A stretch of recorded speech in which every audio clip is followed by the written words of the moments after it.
Hello everyone, welcome to our channel. इस video में देखेंगे 8th ग्रेड अभ्यास पुस्तिका कक्षा 3 के विषय पर्यावरण अध्ययन के पाठ संख्या 7 बिन बोले बात का सॉल्यूशन। इससे पहले हमने पाठ संख्या 6 तक कंप्लीट सॉल्यूशन देखे हैं और जिन भी विषय की आपकी 8th ग्रेड अभ्यास पुस्तिका उपलब्ध है उन सभी विषय से रिलेटेड हमने वीडियोज अपलोड कर रखे हैं हमारे चैनल पर। तो आप अगर किसी कारणवश आपने कोई भी वीडियो मिस कर दिया है तो आप हमारी चैनल की प्लेलिस्ट में जाकर के या फिर डिस्क्रिप्शन बॉक्स में लिंक दे रखी होती है, वहां पर जाकर के इन वीडियोस को चेकआउट कर सकते हैं। यहाँ हम देखेंगे पाठ संख्या 7 बिन बोले बात का सॉल्यूशन। क्वेश्चन फर्स्ट है, मीरा मंच पर आंखों, चेहरे के हाव भाव एवं हाथों के इशारों का प्रयोग कर अपनी बात कहती है, उसकी यह कला कहलाती है। तो यह कला क्या कहलाती है? मुखाभिनय। मुख प्लस अभिनय, तो मुख से जो अभिनय किया जाता है वो कहलाता है। सेकंड क्वेश्चन है, मुख बधिर वे होठ पढ़कर दूसरों की बातों को समझ सकते हैं। तो जो मुख बधिर होते हैं, जो बोल नहीं सकते हैं, वो होठ पढ़कर दूसरों की बातें समझ सकते हैं। ठीक है।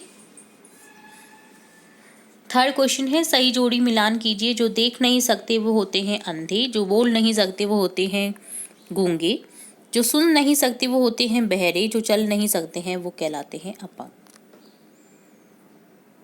फोर्थ क्वेश्चन है, अगर आपके जन्मदिन पर आपको मनपसंद खिलौना मिल जाए तो आपके चेहरे पर कौन से भाव आएंगे? तो हमें आंसर लिखना है, अगर हमारे जन्मदिन पर हमें मनपसंद खिलौना मिल जाए तो हमारे चेहरे पर प्रसन्नता के भाव आएंगे। प्रसन्नता यानी खुशी के भाव। फिफ्थ क्वेश्चन है, कुछ लोगों को इशारे की भाषा में बात करने की जरूरत क्यों पड़ती है? क्योंकि वे सुन नहीं सकते एवं बोल नहीं सकते। सिक्स्थ क्वेश्चन है, स्कूल जाते समय बिट्टू की साइकिल जो साइकिल है ये साइकिल पंचर हो गई, बताइए उसके चेहरे पर कैसा भाव आया होगा? तो आंसर लिखेंगे, साइकिल पंचर होने पर बिट्टू के चेहरे पर परेशानी का भाव आया होगा। सेवेंथ क्वेश्चन है, चित्र देखिए और बताइए। तो यहाँ आपको अपने जो अंग हैं उनके दिखा रखे हैं चित्र, आँख, कान, नाक, जीभ, त्वचा। तो इन अंगों का प्रयोग हम किस लिए करते हैं हमें देखना है। जैसे आँख देखने के लिए, नाक खुशबू सूंघने के लिए, खुशबू के लिए या सूंघने के लिए, कान सुनने के लिए, जीभ स्वाद चखने के लिए व बोलने के लिए, त्वचा छूकर पहचानने के लिए। वह है, सोचिए और बताइए कि यदि अंग हमारे पास नहीं होते तो हमें क्या क्या परेशानी हो सकती थी। तो ये अंग अगर हमारे पास में नहीं होते तो ना हम देख सकते थे, ना सुन सकते थे, ना ही खुशबू या बदबू की पहचान कर सकते थे, ना ही अपनी बात किसी को कह सकते थे। ये 5 बहुत महत्वपूर्ण अंग हैं आपके शरीर के, आँख, कान, नाक, जीभ, त्वचा। ठीक है। 8th क्वेश्चन है, चित्र देखकर कहानी लिखिए, बताइए कि कौवा और किस तरह मटके से पानी पी सकता है। तो चित्र दे रखा है यहाँ पर थर्स्टी क्रो की जो कहानी है उसमें थोड़ा सा चेंज करके, तो उसमें चेंज तो नहीं किया गया है।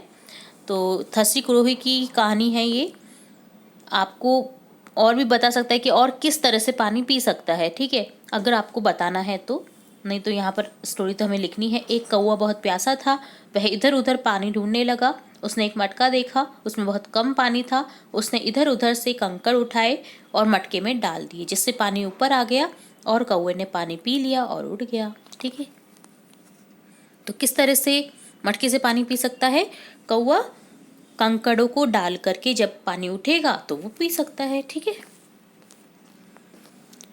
9th क्वेश्चन है, नीचे दिए गए पैराग्राफ को पढ़कर निम्न प्रश्नों के उत्तर दीजिए। आपको एक पैराग्राफ दे रखा है, होशियार हेलन, जो आपको रीड करना है केयरफुली। अब इससे रिलेटेड क्वेश्चन है जिनके आंसर मैं बता रही हूँ आपको।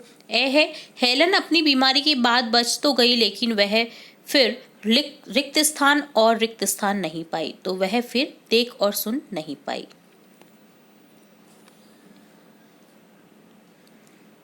वह है, हेलन की देखने और सुनने की क्षमता क्यों चली गई? तो आंसर लिखेंगे, क्योंकि 6 माह की उम्र में वह बहुत अधिक बीमार हो गई थी, जिसके कारण उसकी देखने और सुनने की क्षमता चली गई।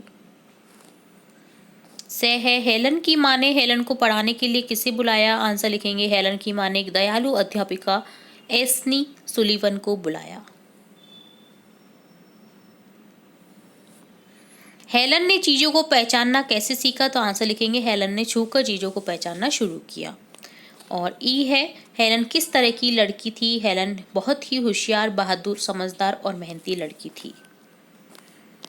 नेक्स्ट क्वेश्चन है 10th क्वेश्चन है जिसमें ए है, क्या तुम्हारी जान पहचान में कुछ ऐसे लोग हैं जो देख नहीं सकते? तो आंसर लिखेंगे हाँ, हमारे पड़ोस में एक अंकल है, वो देख नहीं सकते हैं।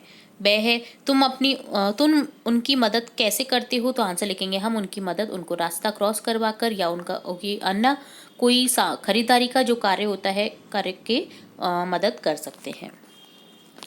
तो इस तरह से कंप्लीट होता है आपका ये पार्ट बिन बोले बात का सॉल्यूशन। इसी तरह हम आगे के पार्ट के सॉल्यूशन भी देखते रहेंगे, तो जुड़े रहिए हमारे चैनल के साथ। वीडियो को पूरा देखने के लिए धन्यवाद।